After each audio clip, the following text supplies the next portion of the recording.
వక్ఫ్ సవరణ చట్టంపై సుప్రీంకోర్టు మధ్యంతర తీర్పును వెలువరించింది.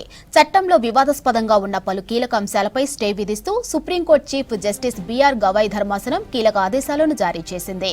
ఇక సెక్షన్ 3 సబ్సెక్షన్ 6 ప్రకారం కనీసం 5 ఏళ్ల పాటు ఇస్లాంను అనుసరించిన వ్యక్తి మాత్రమే ఆస్తిని వక్ఫ్ చేయడానికి ఛాన్స్ ఉంటుందన్న నిబంధనపై సర్వోన్నత న్యాయస్థానం స్టే ఇచ్చింది. ఇక సెక్షన్ 2C ప్రకారం అపాయింట్ అధికారి రిపోర్టు ఇచ్చే వరకు ఆస్తిని వక్ఫ్ ఆస్తిగా పరిగణించరాదనే రూల్ పైనే స్టే ఇచ్చింది ధర్మాసనం. వక్ఫ్ చట్టంలోని మరో రూలు కింద వక్ఫ్ ప్రకటించబడిన ఆస్తి ప్రభుత్వ ఆస్తినా కాదా అని నిర్ణయించడానికి కలెక్టర్కు అధికారం కల్పించి ఉత్తర్వులు జారీ చేసే అధికారాన్ని నిలిపివేసింది. ఇక వ్యక్తిగత పౌరుల హక్కులను తీర్పు చెప్పడానికి కలెక్టర్కు అనుమతి లేదని, ఇది అధికారాల విభజనను ఉల్లంఘిస్తుందని సుప్రీంకోర్టు పేర్కొంది. వక్ఫ్ బోర్డులో ముస్లిం సభ్యుల సంఖ్య ఖచ్చితంగా మెజారిటీలో ఉండాలని కోర్టు తెలిపింది. ఇక వక్ఫ్ బోర్డులో 3 లేకుంటే 4 ముస్లిమేతర సభ్యులు ఉండాలని, చీఫ్ ఎగ్జిక్యూటివ్ ఆఫీసర్గా ముస్లిమే ఉండటం మంచిదని ధర్మాసనం స్పష్టం చేసింది. सरकार की साजिश और सरकार की मंशा पर माननीय उच्चतम न्यायालय ने बड़े पैमाने पर रोक लगा दी है, अंकुश लगा दी है। तो पूरे देश में अपनी ज़मीनें दान करने वाले लोग धार्मिक कामों के लिए, सामाजिक कामों के लिए, जिनको ये डर था कि सरकार उनकी ज़मीनें लूटने की कोशिश करेगी, फौरी तौर पर उनको बहुत बड़ी राहत मिली है। नहीं, सरकार डिसाइड कैसे करेगी? आप फ्रेम कैसे करोगे? रूल कैसे फ्रेम करोगे? आप कैसे तय करोगे कि कौन 5 साल से प्रैक्टिस कर रहा है? ये तो आस्था का विषय है, ये तो अंतर्मन की बात है। तो माननीय उच्चतम न्यायालय ने इन तमाम संवेदनात्मक पहलुओं को और छोटे छोटे पहलुओं को देखा है। तो मैं बहुत खुश हूं और मुझे अच्छा लग रहा है। एक बहुत बड़ी लड़ाई है इस देश में वक्फ की ज़मीनों को बचाने की, हम उस लड़ाई को लड़ते रहेंगे।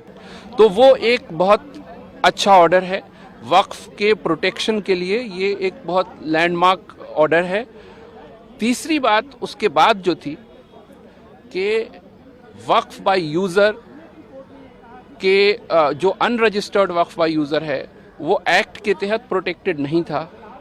उसके बारे में बहुत क्लियरली कोर्ट ने स्टे ऑर्डर पास नहीं किया है, लेकिन उसके बारे में कुछ कहा गया है जजमेंट में, जो हम जब जजमेंट एक बार पढ़ लेंगे उसके बाद उस पर कुछ हम कह पाएंगे। बहरहाल ये ओवरऑल ये ऑर्डर काफ़ी अच्छा है। चूँकि अभी एंट्री में स्टेज पर ये ऑर्डर दिया गया है, तो मैं समझता हूँ कि एंट्री में स्टेज पे वक्फ के प्रोटेक्शन के लिए काफ़ी अच्छा ऑर्डर है और हम इसको वेलकम करते हैं। उसको भी स्टे कर दिया गया है। जो सेक्शन 3R के तहत ये कहा गया था कि 5 साल का एक प्रैक्टिसिंग मुस्लिम ही वक्फ कर सकता है, उसको भी कोर्ट ने स्पेसिफिकली स्टे कर दिया है। ओवरऑल मैं ये समझता हूँ कि ये काफ़ी अच्छा ऑर्डर है।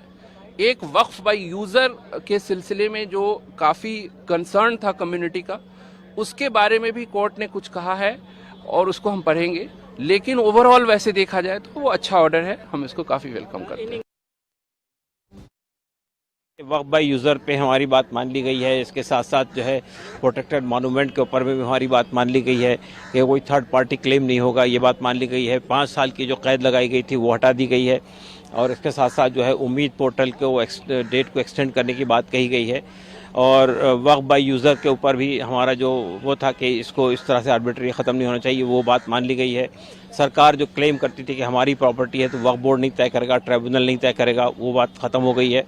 तो मेरा कहना ये है कि बाय एंड लार्ज बहुत सारी बातें हमारी स्वीकार कर ली गई है और हम समझते हैं कि बड़ी हद तक सेटिस्फैक्ट्री है। मैं माननीय सुप्रीम कोर्ट के फैसले का स्वागत करता हूं। माननीय सुप्रीम कोर्ट ने नए वाले कानून को एक तरीके से पूरी तरह वैलिडेट कर दिया है।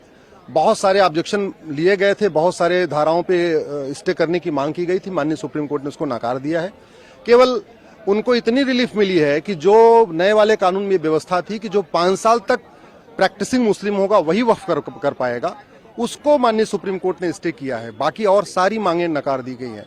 जहां तक बात ये थी कि ये डीएम के यहाँ सुनवाई होगी या ट्रिब्यूनल में, उस पर भी स्पष्ट कर दिया है कि जो मामले ट्रिब्यूनल में चल रहे हैं उसकी ट्रिब्यूनल में ही सुनवाई होती रहेगी।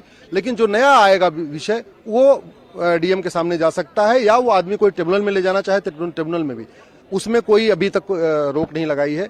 तो इस फैसले का मैं स्वागत करता हूं। मैं आशा करता हूं कि माननीय सुप्रीम कोर्ट जल्दी से इसकी फाइनल हियरिंग कर देगा और इसका फाइनल डिसीजन भी जल्दी आ जाएगा। देखिए, बहुत सीधी सी बात है, वक्फ का मामला इतने दिन से है और लगभग 40 लाख एकड़ जमीन पे, देश भर में 40 लाख एकड़ जमीन पे वक्फ बोर्ड ने कब्जा अपना दावा ठोक रखा है। ये कोई छोटी मोटी जमीन नहीं है, 2 एकड़ 4 एकड़ की मामला नहीं है, 40 लाख एकड़ का मामला है। तो इसके ऊपर पूरे देश में कानून होना चाहिए और जो नया कानून आया है मैं उसका समर्थन करता हूं, इसीलिए मैंने PIL फाइल किया था। नया वाला कानून पूरी तरीके से इम्प्लीमेंट हो चुका है, उस पे माननीय सुप्रीम कोर्ट ने रोक लगाने से मना कर दिया है। इसलिए अब जो नए डिस्प्यूट होंगे वो नए वाले कानून के अंतर्गत जाएंगे। केवल एक मामले पर रोक लगाई है कि 5 साल की वक्फ वही कर पाएगा कि जो 5 साल प्रैक्टिस